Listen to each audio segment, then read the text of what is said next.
ਖਬਰ ਜੋ ਮੁੱਦਾ ਬਣੇ ਦੀ ਖਾਸ ਪੇਸ਼ਕਸ਼ ਲੈ ਕੇ ਦਰਸ਼ਕਾਂ ਦੇ ਸਾਹਮਣੇ ਹਾਜ਼ਰ ਹਾਂ। ਗੱਲ ਅੱਜ ਕਰਾਂਗੇ ਦਿੱਲੀ ਪੁਲਿਸ ਦੀ, ਜਿੱਥੇ ਪੁਲਿਸ ਨੇ ਲੁੱਟ ਦਾ ਇੱਕ ਮਾਮਲਾ ਤਾਂ ਸੁਲਝਾ ਲਿਆ, ਪਰ ਨਾਲ ਦੀ ਨਾਲ ਹੀ ਦੂਜੀ ਲੁੱਟ ਹੋ ਗਈ। ਤੇ ਉਧਰ ਲਾਰੈਂਸ ਬਿਸ਼ਨੋਈ ਤੋਂ ਪੁੱਛਗਿੱਛ ਹੋਈ ਤਾਂ ਹੈਰਾਨ ਕਰਨ ਵਾਲੇ ਖੁਲਾਸੇ ਹੋਏ ਕਿ ਲੋਕ ਖੁਦ ਵੀ ਆਪਣੇ ਆਪ ਨੂੰ ਧਮਕੀ ਦਿਵਾਉਂਦੇ ਨੇ। ਕਾਰਨ ਕੀ ਨੇ, ਡਿਟੇਲ ਦੇ ਵਿੱਚ ਰਿਪੋਰਟ ਦੇ ਵਿੱਚ ਦਿਖਾਵਾਂਗੇ ਤੇ ਮੁੱਦਾ ਸਬਜ਼ੀਆਂ ਦਾ ਵੀ ਵਿਚਾਰਾਂਗੇ। ਬੇਸ਼ੱਕ ਮੌਸਮ ਨੇ ਗਰਮੀ ਤੋਂ ਨਿਜਾਤ ਦੇ ਦਿੱਤੀ ਹੈ, ਪਰ ਸਬਜ਼ੀਆਂ ਦੀਆਂ ਕੀਮਤਾਂ ਅਸਮਾਨ ਛੂ ਰਹੀਆਂ ਨੇ ਤੇ ਲੋਕਾਂ ਦੇ ਖਾਣੇ ਦਾ ਸਵਾਦ ਵਿਗੜ ਗਿਆ। ਇਹ ਸਾਰੀਆਂ ਖਬਰਾਂ ਖਬਰ ਜੋ ਮੁੱਦਾ ਬਣੇ 'ਚ।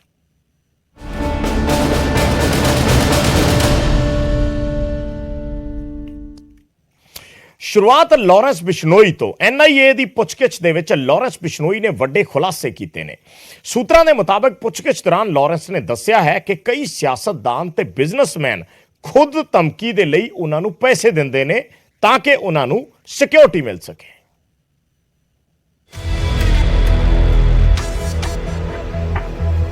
ਕਈ ਸਾਰੇ ਸਿਆਸਤਦਾਨ ਤੇ ਬਿਜ਼ਨਸਮੈਨ ਪੁਲਿਸ ਤੋਂ ਸਿਕਿਉਰਿਟੀ ਲੈਣ ਦੇ ਲਈ ਫਰਜ਼ੀ ਧਮਕੀ ਨਹੀਂ, ਸਗੋਂ ਲਾਰੈਂਸ ਗੈਂਗ ਨੂੰ ਪੈਸੇ ਦੇ ਕੇ ਧਮਕੀ ਵਾਲੀ ਕਾਲ ਕਰਵਾਉਂਦੇ ਨੇ। ਜੀ ਹਾਂ, ਇਹ ਖੁਲਾਸਾ ਕੀਤਾ ਹੈ ਖੁਦ ਲਾਰੈਂਸ ਬਿਸ਼ਨੋਈ ਨੇ। ਸੂਤਰਾਂ ਮੁਤਾਬਕ ਲਾਰੈਂਸ ਨੇ ਅਪ੍ਰੈਲ ਵਿੱਚ NIA ਦੀ ਪੁੱਛਗਿੱਛ ਦੌਰਾਨ ਹੈਰਾਨੀਜਨਕ ਖੁਲਾਸਾ ਕੀਤਾ। ਲਾਰੈਂਸ ਨੇ ਦੱਸਿਆ ਕਿ ਕਈ ਸਿਆਸਤਦਾਨ ਤੇ ਬਿਜ਼ਨਸਮੈਨ ਖੁਦ ਹੀ ਪੈਸੇ ਦਿੰਦੇ ਨੇ। ਪੈਸੇ ਦੇ ਕੇ ਲਾਰੈਂਸ ਗੈਂਗ ਤੋਂ ਧਮਕੀ ਭਰੀ ਕਾਲ ਕਰਵਾਉਂਦੇ ਨੇ ਤੇ ਧਮਕੀਆਂ ਦੀ ਸ਼ਿਕਾਇਤ ਕਰਕੇ ਪੁਲਿਸ ਤੋਂ ਸਿਕਿਉਰਿਟੀ ਲੈ ਲੈਂਦੇ ਨੇ। ਹਰ ਮਹੀਨੇ ਲਾਰੈਂਸ ਗੈਂਗ ਦੇ ਕੋਲ ਤਕਰੀਬਨ 2.5 ਕਰੋੜ ਰੁਪਏ ਇਦਾਂ ਹੀ ਇਕੱਠੇ ਹੁੰਦੇ ਨੇ। यही नहीं, ये भी जानकारी मिल रही है कि लॉरेंस का नेटवर्क डी कंपनी यानी दाऊद इब्राहिम वर्गा है। डी कंपनी वांग ही छोटे अपराधों तो शुरुआत की थी ते हुण नॉर्थ इंडिया दे विच गैंग दा नेटवर्क फैल रहा है ते विदेश विच बैठा गोल्डी बराड़ इसको ऑपरेट कर रहा है। कुछ दिनों पहले दिल्ली के पटियाला हाउस कोर्ट में जो एक चार्जशीट दायर किया गया था, उस चार्जशीट में इस बात का जिक्र है कि लॉरेंस बिश्नोई डी कंपनी यानी कि दाऊद इब्राहिम के पैटर्न पे चल रहा था। उसी के पैटर्न पे एक अपना सिंडिकेट तैयार कर रहा था। और कहा जा सकता है कि जिस तरह से डी कंपनी में कई आतंकी को तैयार किया गया था, जिस तरह से कई गैंगस्टर के साथ में संपर्क साधा गया था, उसी पैटर्न पे लॉरेंस बिश्नोई भी पिछले कई सालों से अपना एक गैंग तैयार कर रहा था। और ये गैंग में जो शामिल उसके गुर्गे थे, वो लॉरेंस बिश्नोई के इशारे पे कुछ भी करने के लिए तैयार थे। ਜਾਂਚ ਦੌਰਾਨ ਇਹ ਵੀ ਖੁਲਾਸਾ ਹੋਇਆ ਕਿ ਲਾਰੈਂਸ ਗੈਂਗ ਦੇ ਕੋਲ 700 ਤੋਂ ਵੱਧ ਸ਼ੂਟਰ ਨੇ ਤੇ ਇਕੱਲੇ ਪੰਜਾਬ ਤੋਂ ਹੀ 300 ਸ਼ੂਟਰ ਨੇ। कि जिस तरह से कई शूटर्स को तैयार करता था दाऊद इब्राहिम, उसी के तरह से इसने भी कई अपने शूटर्स को तैयार किया गया था। खास तौर पर जिस तरह से बात करें तो इसके द्वारा तकरीबन 700 से ज़्यादा शूटर्स कई अलग अलग राज्यों में उसके तैयार किए गए थे, जो लॉरेंस बिश्नोई के इशारे पर काम करते थे। निश्चित तौर पर इन तमाम मामलों की गंभीरता को देखते हुए कहा जा सकता है कि आने वाले वक्त में जाँच एजेंसी NIA के द्वारा कुछ और बड़े खुलासे किए जा सकते हैं। NIA ਹੁਣ ਜਾਂਚ ਕਰ ਰਹੀ ਹੈ ਕਿ ਕਿਹੜੇ ਅਜਿਹੇ ਸਿਆਸਤਦਾਨ ਜਾਂ ਬਿਜ਼ਨਸਮੈਨ ਨੇ ਜਿਨ੍ਹਾਂ ਨੇ ਸਿਕਿਉਰਿਟੀ ਦੇ ਲਈ ਲਾਰੈਂਸ ਗੈਂਗ ਦੇ ਨਾਲ ਡੀਲ ਕੀਤੀ। ਇਹ ਚਿੰਤਾ ਦਾ ਵਿਸ਼ਾ ਹੈ ਕਿਉਂਕਿ ਐਸੇ ਲੋਕ ਕਿਤੇ ਨਾ ਕਿਤੇ ਆਪਣੀ ਝੂਠੀ ਸ਼ਾਨ ਦੇ ਲਈ ਲਾਰੈਂਸ ਗੈਂਗ ਦਾ ਲੋਕਾਂ ਵਿੱਚ ਡਰ ਅਤੇ ਖੌਫ ਵਧਾਉਣ ਦਾ ਵੀ ਕੰਮ ਕਰ ਰਹੇ ਨੇ। ਦਿੱਲੀ ਤੋਂ ਸ਼ੰਕਰ ਆਨੰਦ ਦੀ ਰਿਪੋਰਟ, ਨਿਊਜ਼ 18 ਪੰਜਾਬ।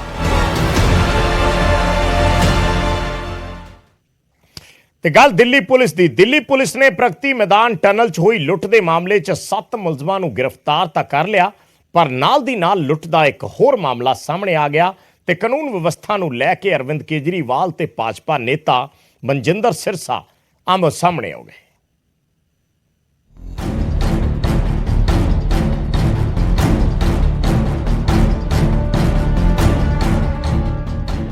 ਪੁਲਿਸ ਦੀ ਗਿਰਫਤ 'ਚ ਖੜੇ ਇਹ ਮੁਲਜ਼ਮ, ਜਿਨ੍ਹਾਂ ਨੇ ਦਿੱਲੀ 'ਚ ਇੱਕ ਟਨਲ 'ਚ ਲੁੱਟ ਦੀ ਵਾਰਦਾਤ ਨੂੰ ਅੰਜਾਮ ਦਿੱਤਾ, ਹੁਣ ਕਾਨੂੰਨ ਦੇ ਸ਼ਿਕੰਜੇ 'ਚ ਆ ਗਏ ਨੇ। ਲੁੱਟ ਦੇ ਇਸ ਮਾਮਲੇ ਨੇ ਦਿੱਲੀ ਪੁਲਿਸ ਦੀ ਨੀਂਦ ਉਡਾਈ ਰੱਖੀ ਤੇ ਛੇਤੀ ਹੀ ਇਸ ਮਾਮਲੇ ਨੂੰ ਹੱਲ ਕਰਦਿਆਂ 7 ਮੁਲਜ਼ਮਾਂ ਨੂੰ ਕਾਬੂ ਕਰ ਲਿਆ ਗਿਆ। 5 ਮੁਲਜ਼ਮ ਦਿੱਲੀ ਤੋਂ ਗ੍ਰਿਫਤਾਰ ਹੋਏ ਨੇ, ਜਦਕਿ 2 ਦੀ ਗ੍ਰਿਫਤਾਰੀ ਯੂਪੀ ਤੋਂ ਕੀਤੀ ਗਈ। ਇਸ ਪੂਰੀ ਲੁੱਟ ਦਾ ਸਾਜ਼ਿਸ਼ਕਾਰਾ ਉਸਮਾਨ ਨਾਂ ਦਾ ਸ਼ਖਸ ਹੈ, ਜਿਸ ਨੇ ਆਪਣਾ ਲੋਨ ਉਤਾਰਨ ਤੇ ਸੱਟੇ 'ਚ ਹਾਰੇ ਪੈਸੇ ਪੂਰੇ ਕਰਨ ਲਈ ਸਾਥੀਆਂ ਨਾਲ ਮਿਲ ਕੇ ਇਸ ਵਾਰਦਾਤ ਨੂੰ ਅੰਜਾਮ ਦਿੱਤਾ। इसके दिमाग में आया कि मेरे ऊपर जो लोन है बैंक के, 2-3 बैंक हैं, बैंक ऑफ बड़ौदा वगैरह के, वो लोन है, कुछ इसने IPL के सट्टे में पैसा हार गया था, तो ये सब मिला के इस कर्जे को कैसे उतारा जाए, उसके लिए इन्होंने प्लान बनाया कि हम लूटेंगे जो ये पैसा लेके चलते हैं। इसमें इसने सबसे पहले रोपिन किया अपने कज़न को, इरफान को। ये दोनों भिंड मुरैना ये मध्य प्रदेश के रहने वाले हैं, लेकिन काफ़ी सालों से इनका परिवार बुराड़ी में कौशिक एनक्लेव में सेटल्ड है। तो ये जो दूसरा आदमी है इरफान, ये एक बार्बर का काम करता है, वहीं एक नाई की दुकान पे। तो इन दोनों ने मिलकर सबसे पहले प्लान बनाया। ਲੁੱਟ ਕਰਨ ਤੋਂ ਪਹਿਲਾਂ ਮੁਲਜ਼ਮਾਂ ਵੱਲੋਂ ਪੂਰੀ ਰੈਕੀ ਕੀਤੀ ਗਈ ਤੇ ਜਾਣਬੁੱਝ ਕੇ ਟਨਲ ਦੇ ਅੰਦਰ ਵਾਰਦਾਤ ਨੂੰ ਅੰਜਾਮ ਦਿੱਤਾ ਤਾਂ ਜੋ ਕੋਈ ਪੀੜਤ ਦੀ ਮਦਦ ਨਾ ਕਰ ਸਕੇ ਤੇ ਲੁੱਟ ਤੋਂ ਬਾਅਦ ਇਹ ਮੁਲਜ਼ਮ हरिद्वार ਵੱਲ चले गए। मोटा मोटा यही है कि इन्होंने 3 दिन तक वहाँ रैकी की। पहले ये वीरवार को गए, इनको पता था कि कैश ट्रांजैक्शन लगभग दोपहर में होता है 2 से 5 बजे, तो 2 बजे ये वहाँ पहुँच जाते थे और फिर ये उसको कौन पैसे का बैग लेके आ रहा है उसको तलाशते रहते थे। वीरवार को इनको कोई ठीक टारगेट नहीं मिला, फिर ये शुक्रवार को फिर से गए और शनिवार को फिर से गए। शनिवार को इनको लगा हाँ ये आदमी जो लेके जा रहा है इस बैग में कुछ पैसा लग रहा है। ਦਿੱਲੀ ਪੁਲਿਸ ਨੇ ਭਾਵੇਂ ਲੁੱਟ ਦਾ ਇਹ ਮਾਮਲਾ ਤਾਂ ਹੱਲ ਕਰ ਹੀ ਲਿਆ, ਪਰ ਇਸ ਦੇ ਨਾਲ ਹੀ ਲੁੱਟ ਦੀ ਇੱਕ ਹੋਰ ਘਟਨਾ ਵਾਪਰ ਗਈ ਦਿੱਲੀ ਦੇ ਮੰਡੋਲੀ ਖੇਤਰ 'ਚ, ਜਿੱਥੇ 3 ਲੁਟੇਰੇ ਇੱਕ ਸ਼ਖਸ ਤੋਂ 1 ਲੱਖ ਰੁਪਏ ਲੁੱਟ ਕੇ ਫਰਾਰ ਹੋ ਗਏ। ਵਾਰਦਾਤ ਸੀਸੀਟੀਵੀ 'ਚ ਕੈਦ ਹੋ ਗਈ, ਜਿਸ 'ਚ ਲੁਟੇਰਿਆਂ ਦੀ ਪੂਰੀ ਗੁੰਡਾਗਰਦੀ ਸਾਹਮਣੇ ਆਈ ਕਿ ਕਿਸ ਤਰ੍ਹਾਂ ਉਹ ਇੱਕ ਸ਼ਖਸ ਨੂੰ ਬਾਈਕ ਤੋਂ ਹੇਠਾਂ ਸਿੱਟ ਕੇ ਘਸੀਟਦੇ ਨੇ ਤੇ ਫਿਰ ਉਸ ਦਾ ਬੈਗ ਖੋਹ ਕੇ ਭੱਜ ਜਾਂਦੇ ਨੇ।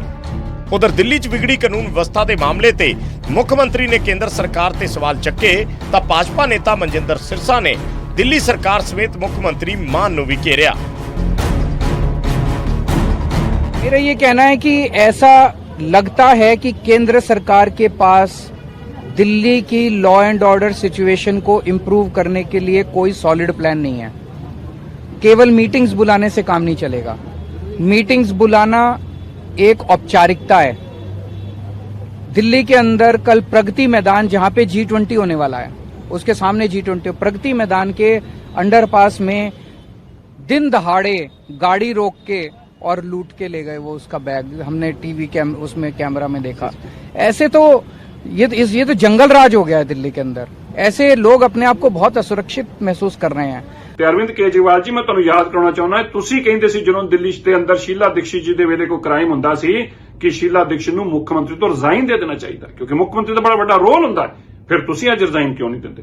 ਔਰ ਅਗਰ ਲਾਅ ਐਂਡ ਆਰਡਰ ਹੀ ਪੈਮਾਨਾ ਹੈ ਤੇ ਫਿਰ ਪੰਜਾਬ ਦੇ ਮੁੱਖ ਮੰਤਰੀ ਭਗਵੰਤ ਮਾਨ ਰਿਜ਼ਾਈਨ ਕਿਉਂ ਨਹੀਂ ਦਿੰਦੇ? ਉੱਥੇ ਤੇ ਇੱਕ ਦਿਨ 'ਚ 8 ਕਰੋੜ ਰੁਪਏ ਦੀ ਡਕੈਤੀ ਹੋ ਰਹੀ ਹੈ। ਲੋਕਾਂ ਦੇ ਹੱਥ ਵੜ ਦਿੱਤੇ ਜਾਂਦੇ ਨੇ ਪੈਸੇ ਪਿੱਛੇ, ਚੂੜੀਆਂ ਲਾਉਣ ਪਿੱਛੇ, ਕੰਨ ਵੜ ਦਿੱਤੇ ਜਾਂਦੇ ਨੇ ਕਾਂਟੇ ਲਾਉਣ ਪਿੱਛੇ। ਜੇਲ੍ਹਾਂ ਦੇ ਅੰਦਰ ਵੀ ਲੋਕ ਸੁਰੱਖਿਅਤ ਨਹੀਂ, ਉਹਦੇ 'ਚ ਵੀ ਮਾਰ ਦਿੱਤਾ ਜਾਂਦਾ ਹੈ। ਫਰੌਤੀਆਂ ਮੰਗੀਆਂ ਜਾ ਰਹੀਆਂ ਨੇ। ਵੱਡੇ ਵੱਡੇ ਕਲਾਕਾਰ ਸਿੱਧੂ ਮੂਸੇਵਾਲੇ ਵਰਗੇ ਵੱਡੇ ਵੱਡੇ ਕਬੱਡੀ ਦੇ ਪਲੇਅਰ ਮਾਰੇ ਗਏ। ਜਿਹੜੇ ਬੱਚੇ ਨੇ ਉਹ ਵਿਚਾਰੇ ਸੁਰੱਖਿਆ ਲੈ ਕੇ ਘੁੰਮਦੇ ਪਏ ਨੇ। ਪੈਟਰੋਲ ਪੰਪ ਲੁੱਟੇ ਜਾ ਰਹੇ ਨੇ। ਮਹਿਤਪੁਰ 'ਚ ਕੱਲ ਕਿਸ ਤਰੀਕੇ ਦਾ ਕਾਂਡ ਹੋਇਆ ਹੈ ਔਰ ਅੱਜ ਹੀ ਪੈਟਰੋਲ ਪੰਪ ਲੁੱਟਿਆ ਗਿਆ ਹੈ। ਕਿਆ ਪੰਜਾਬ ਦੇ ਅੰਦਰ ਫਰੌਤੀਆਂ ਮੰਗੀਆਂ ਜਾ ਰਹੀਆਂ ਨੇ ਤੇ ਕਿਆ ਭਗਵੰਤ ਮਾਨ ਜੀ ਨੂੰ ਰਿਜ਼ਾਈਨ ਨਹੀਂ ਕਰਨਾ? ਟਨਲ 'ਚ ਹੋਈ ਲੁੱਟ ਦੇ ਮਾਮਲੇ 'ਚ ਪੁਲਿਸ ਨੇ ਮੁਲਜ਼ਮਾਂ ਨੂੰ ਭਾਵੇਂ ਕਾਬੂ ਕਰ ਲਿਆ ਤੇ ਲੁੱਟੇ ਹੋਏ 5 ਲੱਖ ਰੁਪਏ ਵੀ ਬਰਾਮਦ ਕਰ ਲਏ ਨੇ, ਪਰ ਮੰਡੋਲੀ ਇਲਾਕੇ 'ਚ ਹੋਈ ਲੁੱਟ ਦਾ ਇਹ ਮਾਮਲਾ ਪੁਲਿਸ ਲਈ ਹਜੇ ਪਹੇਲੀ ਬਣਿਆ ਹੋਇਆ ਹੈ। ਦਿੱਲੀ ਤੋਂ ਸ਼ੰਕਰ ਆਨੰਦ, ਨਿਊਜ਼ 18 ਪੰਜਾਬ।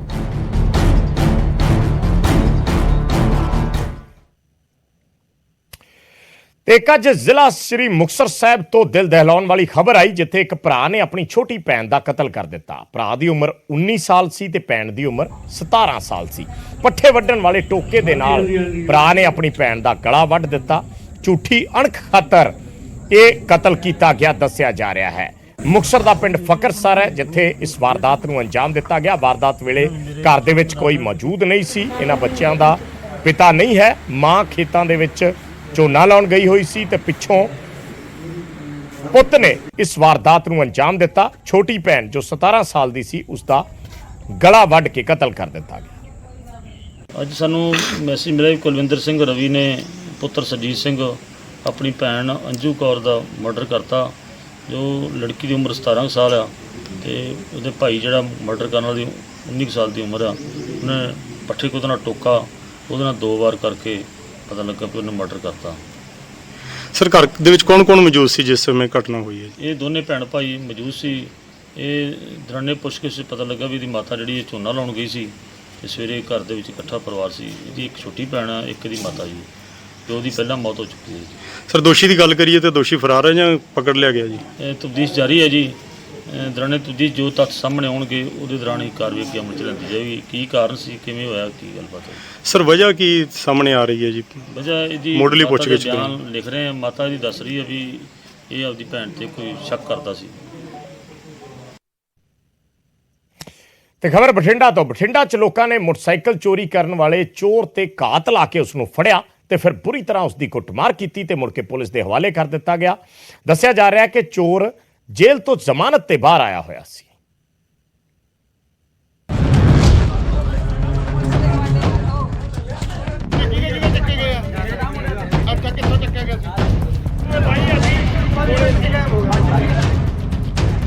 ਇਹ ਹੈ ਉਹਨਾਂ ਚੋਰਾਂ ਦਾ ਔਜ਼ਾਰ ਜਿਸ ਦੇ ਜ਼ਰੀਏ ਮੋਟਰਸਾਈਕਲ ਚੋਰੀ ਕਰਦੇ 5 ਮਿੰਟ ਵੀ ਨਹੀਂ ਲਾਉਂਦੇ।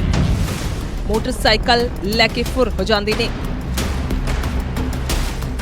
ਆ ਮਾਰਦੇ ਆ ਵਿੱਚ ਗਰਾਰੀ ਫੇਲ ਕਰਕੇ ਨਾਲ ਦੀ ਨਾਲੇ ਮੁੜ ਕੇ ਬਸ ਇਹਨਾਂ ਮਾਰ ਦਿੰਦੀ ਆ ਤਿੱਖੀ ਕਰ ਰੱਖੀ ਇਹਨਾਂ ਨੇ। ਇਹ ਹੈ ਤਾਂ ਪੈਂਚਰ ਲਾਉਣ ਵਾਲੀ ਡੂਪਲੈਕਸ ਵਾਲੀ ਪਰ ਇਹਨਾਂ ਨੇ ਬਣਾ ਲੱਗੀ ਆ ਬਈ ਇਹ ਅੱਛਾ ਵੀਡੀਓ ਦਿਖਾਓ। ਆ ਇਹਨਾਂ ਲੋਕ ਖੋਲਦਾ ਜੀ। ਮਾਮਲਾ ਬਠਿੰਡਾ ਦਾ ਹੈ। ਦਰਅਸਲ ਇਹ ਚੋਰ ਤੇ ਇਸ ਦਾ ਸਮਾਨ ਹੱਥ ਲੱਗਾ ਇਹਨਾਂ ਨੌਜਵਾਨਾਂ ਦੇ ਜੋ ਪਹਿਲਾਂ ਤੋਂ ਘਾਤ ਲਾ ਕੇ ਬੈਠੇ ਸਨ, ਕਿਉਂਕਿ ਪਿਛਲੇ ਕਈ ਦਿਨਾਂ ਤੋਂ ਇੱਥੋਂ ਮੋਟਰਸਾਈਕਲ ਚੋਰੀ ਹੋ ਰਹੇ ਸਨ ਤੇ ਇਹੀ ਚੋਰ ਸੀਸੀਟੀਵੀ ਦੇ ਵਿੱਚ ਕੈਦ ਹੋਇਆ, ਜਿਸ ਤੋਂ ਬਾਅਦ ਨੌਜਵਾਨਾਂ ਨੇ ਜਾਲ ਬਿਛਾਇਆ। ਪਹਿਲਾਂ 2 ਵਾਰੀ ਇਹ ਬਾਹਰ ਗਿਆ, ਜਿੰਨਾ ਚਿਰ ਸਟੂਡੈਂਟ ਬਾਹਰ ਖੜੇ ਰਹੇ ਇਹ ਫੋਨ ਤੇ ਗੱਲ ਕਰੀ ਗਿਆ, ਫਿਰ ਅੰਦਰ ਆ ਗਿਆ। ਇਹ ਨਿਗਾਹ ਮਾਰੀ ਗਿਆ ਉਹਨਾਂ ਮੁੰਡਿਆਂ ਤੇ। ਜਦੋਂ ਉਹ ਗਏ ਸਾਰੇ ਚਲੇ ਗਏ, ਮੈਂ ਇਕੱਲਾ ਹੀ ਸਾਈਡ ਤੇ ਖੜਾ ਸੀਗਾ ਗਗਨ। ਇਹਨੇ ਮੋਟਰਸਾਈਕਲ ਸਟਾਰਟ ਕੀਤਾ, ਪਤਾ ਨਹੀਂ ਕੀ ਇਹਦੇ ਕੋਲੇ ਹੋਇਆ ਹੈਗਾ। ਮੋਟਰਸਾਈਕਲ ਚਾਬੀ ਰਹੀ ਲੱਗ ਗਈ, ਇਹਨੇ ਸਟਾਰਟ ਕਰਕੇ ਨਿਕਲਿਆ। ਨਾਲ ਅਸੀਂ ਮੁੰਡੇ ਦਾ ਮੋਟਰਸਾਈਕਲ ਫੜਿਆ। ਕੈਂਟ ਰੋਡ ਤੋਂ ਭੱਜਦਾ ਸੀ, ਅਸੀਂ ਮੂਹਰੇ ਆ ਗਏ ਇਹਦੇ। ਮੋਟਰਸਾਈਕਲ ਲੈ ਕੇ ਸਾਨੂੰ ਅੱਗੇ ਭੱਜਦਾ ਸੀ, ਐਂ ਵਿੱਚ ਮਾਰਨ ਨੂੰ ਫਿਰਦਾ ਸੀਗਾ। ਇਹ ਮੋੜਨ ਲੱਗਿਆ, ਗਗਨ ਨੇ ਮਾਰੀ ਲੱਤ, ਫਿਰ ਇਹ ਵੱਜਿਆ ਬਾਹਣ ਤੇ, ਇਹ ਭੱਜਿਆ ਫਿਰ ਉਧਰ ਨੂੰ। ਨੌਜਵਾਨਾਂ ਨੇ ਰੰਗੇ ਹੱਥੀ ਚੋਰ ਨੂੰ ਕਾਬੂ ਕੀਤਾ ਤੇ ਜੰਮ ਕੇ ਕੁੱਟਮਾਰ ਕਰਨ ਤੋਂ ਬਾਅਦ ਪੁਲਿਸ ਦੇ ਹਵਾਲੇ ਕਰ ਦਿੱਤਾ। ਚੋਰ ਜਿਹੜਾ ਹੈਗਾ ਉਹਨੂੰ ਅੱਜ ਅਸੀਂ ਸਿਵਲ ਲਾਈਨ ਥਾਣੇ ਦੇ ਵਿੱਚ ਰਾਉਂਡ ਅਪ ਕੀਤਾ ਗਿਆ। ਇਹਦੇ ਕੋਲੋਂ ਜਿਹੜੇ ਮੋਟਰਸਾਈਕਲ ਦੇ ਚੋਰੀ ਦੇ ਮੋਟਰਸਾਈਕਲ ਇੱਕ ਬਰਾਮਦ ਵੀ ਕੀਤਾ ਗਿਆ ਤੇ ਇਹਦੇ ਖਿਲਾਫ ਜਿਹੜਾ ਐਕਸ਼ਨ ਲੈ ਕੇ ਹੋਰ ਪੁੱਛਗਿੱਛ ਕਰਕੇ ਵੀ ਨੇ ਹੋਰ ਵੀ ਕਿੰਨੀਆਂ ਚੋਰੀਆਂ ਕੀਤੀਆਂ ਉਹਦੇ ਬਾਰੇ ਜਿਹੜੀ ਹੈਗੀ ਪੁੱਛ ਪੜਤਾਲ ਕੀਤੀ ਕਰਕੇ ਅਗਲੀ ਕਾਰਵਾਈ ਮੁੱਚ ਲੈਂਦੀ ਜਾਵੇ। ਕਿੱਥੋਂ ਰਹਿਣਾ ਪਹਿਲੇ ਮਾਮਲਾ ਦਰਜ ਚੋਰੀ ਦੇ ਜੀ ਇਹਦੇ ਖਿਲਾਫ ਪਹਿਲਾਂ ਵੀ ਇੱਕ ਮੁਕੱਦਮਾ ਦਰਜ ਹੈਗਾ, ਚੋਰੀ ਦਾ ਹੀ ਮੈਟਰ ਹੈਗਾ, ਮੋਟਰਸਾਈਕਲ ਚੋਰੀ।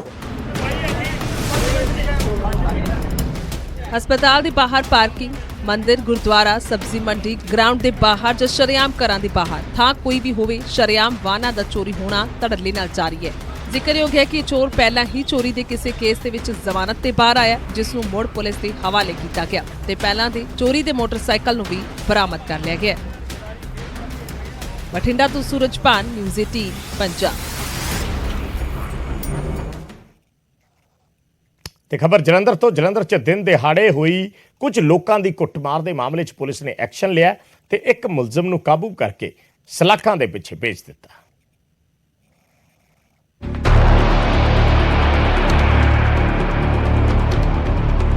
ਗੁੰਡਾਗਰਦੀ ਦੀਆਂ ਇਹ ਤਸਵੀਰਾਂ ਜਲੰਧਰ 'ਚ ਪੈਂਦੇ ਮਹਿਤਪੁਰ ਦੀਆਂ ਨੇ, ਜਿੱਥੇ ਬਦਮਾਸ਼ਾਂ ਨੇ ਕੁਝ ਵਿਅਕਤੀਆਂ ਦੀ ਬੁਰੀ ਤਰ੍ਹਾਂ ਕੁੱਟਮਾਰ ਕੀਤੀ।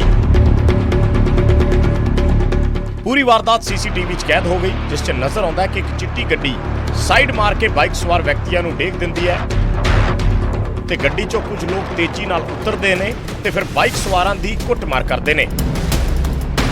ਇੱਕ ਸ਼ਖਸ ਭੱਜ ਕੇ ਆਪਣੀ ਜਾਨ ਬਚਾਉਣ ਦੀ ਕੋਸ਼ਿਸ਼ ਕਰਦਾ ਹੈ, ਪਰ ਗੱਡੀ ਸਵਾਰ ਉਸ ਦੇ ਪਿੱਛੇ ਪੈ ਕੇ ਉਸ ਨੂੰ ਘੇਰ ਲੈਂਦੇ ਨੇ ਤੇ ਫਿਰ ਡੰਡਿਆਂ ਨਾਲ ਉਸ ਤੇ ਹਮਲਾ ਕਰ ਦਿੰਦੇ ਨੇ।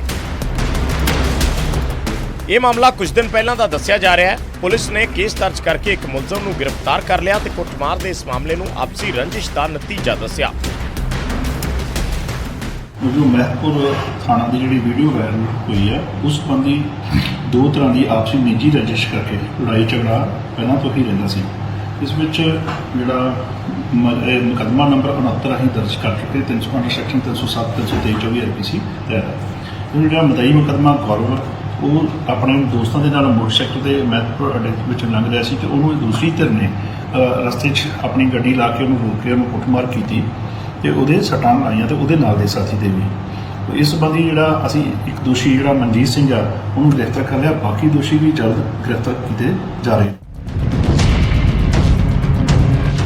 ਭਾਵੇਂ ਪੁਲਿਸ ਨੇ ਇੱਕ ਸ਼ਖਸ ਨੂੰ ਕਾਬੂ ਕਰ ਲਿਆ, ਪਰ ਇਸ ਮਾਮਲੇ ਨੇ ਲੋਕਾਂ 'ਚ ਖਤਮ ਹੋ ਚੁੱਕੀ ਇਨਸਾਨੀਅਤ ਵੀ ਸਾਹਮਣੇ ਲਿਆ ਦਿੱਤੀ ਹੈ, ਕਿਉਂਕਿ ਜਿਸ ਵੇਲੇ ਕੁੱਟਮਾਰ ਹੋ ਰਹੀ ਸੀ ਉਸ ਵੇਲੇ ਸੜਕ ਤੋਂ ਹੋਰ ਵੀ ਕਈ ਵਾਹਨ ਲੰਘ ਰਹੇ ਸੀ, ਪਰ ਕਿਸੇ ਸ਼ਖਸ ਨੇ ਵੀ ਕੁੱਟਮਾਰ ਦਾ ਸ਼ਿਕਾਰ ਹੋਏ ਲੋਕਾਂ ਨੂੰ ਬਚਾਉਣ ਦੀ ਜ਼ਹਿਮਤ ਨਹੀਂ ਉਠਾਈ। ਜਲੰਧਰ ਤੋਂ ਸੁਰਿੰਦਰ ਕੰਬੋਜ, ਨਿਊਜ਼ 18 ਪੰਜਾਬ।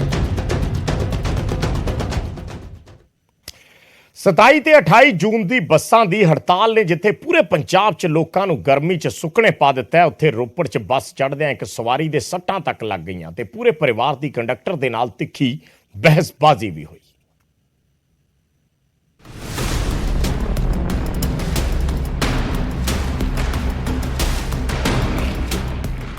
ਪੀਆਰਟੀਸੀ ਦੀ ਬੱਸ ਆਈ, ਸਾਰੀਆਂ ਸਵਾਰੀਆਂ ਭੱਜ ਕੇ ਚੜ ਰਹੀਆਂ ਨੇ ਕਿਉਂਕਿ ਪਤਾ ਹੈ ਪੂਰੇ ਪੰਜਾਬ ਦੇ ਵਿੱਚ ਪੀਆਰਟੀਸੀ ਤੇ ਪਨਬੱਸ ਦਾ ਚੱਕਾ ਜਾਮ ਹੈ ਤੇ ਜਦੋਂ ਸਵਾਰੀਆਂ ਪਿਛਲੇ ਅੱਧੇ ਘੰਟੇ 1 ਘੰਟੇ ਤੋਂ ਖੜੀਆਂ ਨੇ, ਚੱਲਦੀ ਬੱਸ ਦੇ ਵਿੱਚ ਚੜਨ ਲੱਗਦੀਆਂ ਨੇ।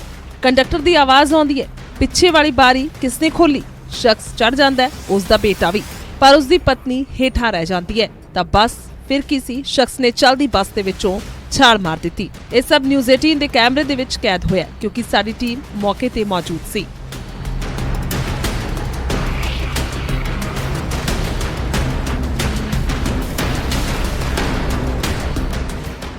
ਇਸ ਦੌਰਾਨ ਜ਼ਬਰਦਸਤ ਪਰਿਵਾਰ ਤੇ ਕੰਡਕਟਰ ਦੇ ਵਿਚਕਾਰ ਬਹਿਸ ਵੀ ਹੋਈ। ਬੱਸ ਤੋਂ ਉੱਡ ਕੇ ਬੱਸ ਚਲਾ ਲਈ, ਮੇਰੀ ਪਿੱਛੇ ਰਹਿ ਗਈ ਸਵਾਰੀ। ਦੱਸੋ ਕਿੰਨੀ ਚੋਟ ਲੱਗੀ, ਨਾ ਤੇ ਕੱਪੜੇ ਫਟ ਗਏ। ਚਾਲ ਮਾਰੀ ਹੈ ਬੰਦੇ ਨੂੰ, ਸਵਾਰੀਆਂ ਰਹਿ ਗਈਆਂ ਮੇਰੇ ਪਿੱਛੇ। ਭਾਈ ਗੱਡੀ ਭਰੀ ਹੋਈ ਹੈ, ਗੱਡੀ ਭਰੀ ਹੋਈ ਹੈ ਜੀ, ਠੀਕ ਹੈ। ਗੱਡੀ 1 ਮਿੰਟ, ਆਹ ਮੋਰੇ ਸਵਾਰੀਆਂ ਨੂੰ ਵਿੱਚੋਂ ਪੁੱਛੋ ਵੀ ਗੱਡੀ ਰੋਕੀ ਹੈ ਕਿ ਨਹੀਂ ਰੋਕੀ। ਉਹ ਪਿੱਛੇ ਹੀ ਆ ਗਏ, ਕਹਿੰਦੇ ਵੀ ਅਸੀਂ ਉੱਥੇ ਚੜਨਾ ਆ। ਨਾ ਇਹ ਗੱਲ ਸਰਾਸਰ ਗਲਤ ਆ, ਇਹ ਸਰਾਸਰ ਗਲਤ ਆ। ਫੈਮਿਲੀ ਦੇ ਮੈਂਬਰ ਇੱਕ ਚੜ ਗਏ ਸੀ, ਤੁਹਾਨੂੰ ਪਤਾ ਨਹੀਂ ਲੱਗਿਆ। ਬਾਕੀ 1 ਮਿੰਟ, ਉਹਦੀ ਬਾਰੀ ਬੰਦ ਸੀਗੀ, ਠੀਕ ਹੈ। ਪਿੱਛੋਂ ਪਰਸਨ ਖੜਾ ਹੈ, ਇਹਨੇ ਬਾਰੀ ਖੋਲ ਦਿੱਤੀ, ਉਹ ਸਵਾਰੀ ਚੜ ਗਈ। ਜਦ ਕਿ ਮੋਰਲੀ ਬਾਰੀ ਖੁੱਲੀ ਸੀਗੀ, ਫਿਰ ਮੈਂ ਉਹੀ ਬਾਰ ਬਿਠਾ ਰਿਹਾ ਸੀਗਾ, ਮੋਰ ਇਹਦੇ ਵਿੱਚ ਨਹੀਂ ਸੀਗਾ। ਚਲੋ ਇਹਨੂੰ ਸਵਾਰੀ ਨੂੰ ਸੱਟ ਵੱਜ ਗਈ, ਇਹਨਾਂ ਦੇ ਨਾਲ ਕੱਪੜੇ ਫਟ ਗਏ। ਛਾਲ ਮਾਰਨ ਵਾਲੇ ਸ਼ਖਸ ਤੇ ਸੱਟਾਂ ਲੱਗੀਆਂ ਨੇ ਜਿਨ੍ਹਾਂ ਡਰਾਈਵਰ ਤੇ ਕੰਡਕਟਰ ਤੇ ਇਲਜ਼ਾਮ ਲਗਾਏ ਨੇ।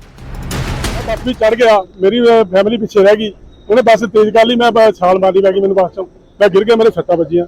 ਤੁਸੀਂ ਉਹਨਾਂ ਨੂੰ ਕਿਹਾ ਨਹੀਂ ਸੀ ਕਿ ਬੱਸ ਰੋਕ ਲਓ? ਮੈਂ ਕਿਹਾ ਇਹਨੂੰ ਰੋਕ, ਬੱਸ ਰੋਕ ਲਓ, ਉਹਨੇ ਰੋਕੀ ਨਹੀਂ ਬੱਸ, ਜਦਕਿ ਖਾਲੀ ਬੱਸ ਚੜਿਆ ਸੀ। ਅਸੀਂ ਕੱਦੇ खड़े हैं सर, इसी करके मैंने कल बस में ही चढ़ जाइए, एक नंबर चढ़ गया, 2 की में रह जाइए। ਅਸੀਂ ਕਾਫੀ ਦੂਰ ਤੱਕ ਭੱਜੇ ਹਾਂ, ਫਿਰ ਵੀ ਦੌੜਾ ਲਈ ਇਹਨਾਂ ਨੇ ਬੱਸ। ਗਲਤੀ ਬੇਸ਼ੱਕ ਕੰਡਕਟਰ ਤੇ ਸਵਾਰੀ ਦੋਵਾਂ ਦੀ ਹੋਵੇ, ਪਰ ਬਚਾ ਰਿਹਾ ਹੈ ਕਿ ਸ਼ਖਸ ਦੇ ਕੋਈ ਗੰਭੀਰ ਸੱਟ ਨਹੀਂ ਲੱਗੀ। ਹਾਲਾਂਕਿ ਅਕਸਰ ਸਵਾਰੀਆਂ ਦੀਆਂ ਅਜਿਹੀਆਂ ਸ਼ਿਕਾਇਤਾਂ ਆਉਂਦੀਆਂ ਨੇ ਕਿ ਬੱਸ ਅੱਡੇ ਤੇ ਨਹੀਂ ਰੋਕੀ ਜਾਂਦੀ, ਪਰ ਇਸ ਘਟਨਾ ਦੀ ਵਜ੍ਹਾ 2 ਦਿਨਾਂ ਦੀ ਬੱਸ ਹੜਤਾਲ, ਜਿਸ ਨੂੰ ਲੈ ਕੇ ਲੋਕਾਂ ਨੂੰ ਵੱਡੇ ਪੱਧਰ ਤੇ ਖੱਜਲ ਖੁਆਰ ਹੋਣਾ ਪਿਆ। ਰੋਪੜ ਤੋਂ ਅਵਤਾਰ ਕੰਬੋਜ, ਨਿਊਜ਼ 18 ਪੰਜਾਬ।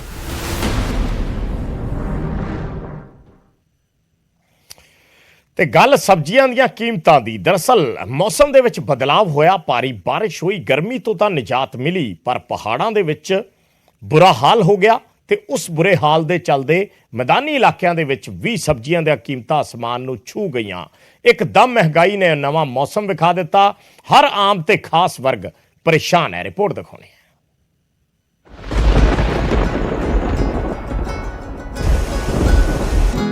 ਮੀਂਹ ਪਿਆ, ਪਾਣੀ ਵਰਿਆ ਤੇ ਲੋਕਾਂ ਨੂੰ ਮਿਲੀ ਰਾਹਤ।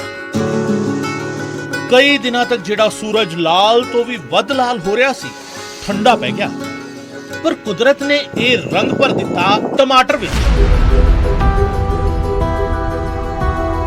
ਸੂਰਜ ਤੋਂ ਵੀ ਵੱਧ ਲਾਲ ਹੋ ਗਿਆ ਟਮਾਟਰ। ਅੱਗ ਵਾਂਗ ਤਪ ਰਹੀ ਹੈ ਟਮਾਟਰ ਦੀ ਕੀਮਤ। ਹੱਦ ਇਹ ਕਿ ਲੋਕ ਟਮਾਟਰ ਨੂੰ ਵੇਖ ਕੇ ਕਹਿਣ ਲੱਗ ਪਏ ਨੇ, ਇਹ ਲਾਲ ਰੰਗ ਖਤਰੇ ਦਾ ਨਿਸ਼ਾਨ ਹੈ। ਖਤਰਾ ਜੇਬ ਦੇ ਲਈ, ਰਸੋਈ ਦੇ ਬਜਟ ਲਈ, ਜੋ ਬੇਕਾਬੂ ਹੋ ਗਿਆ। ਇਕੱਲਾ ਟਮਾਟਰ ਨੇ ਹੀ ਰੰਗ ਬਦਲ ਕੇ ਆਮ ਲੋਕਾਂ ਨਾਲ ਬੇਵਫਾਈ ਨਹੀਂ ਕੀਤੀ, ਉਸ ਦਾ ਸਾਥ ਇਸ ਸਾਜ਼ਿਸ਼ ਦੇ ਵਿੱਚ ਬਾਕੀ ਸਬਜ਼ੀਆਂ ਨੇ ਵੀ ਦੇ ਦਿੱਤਾ।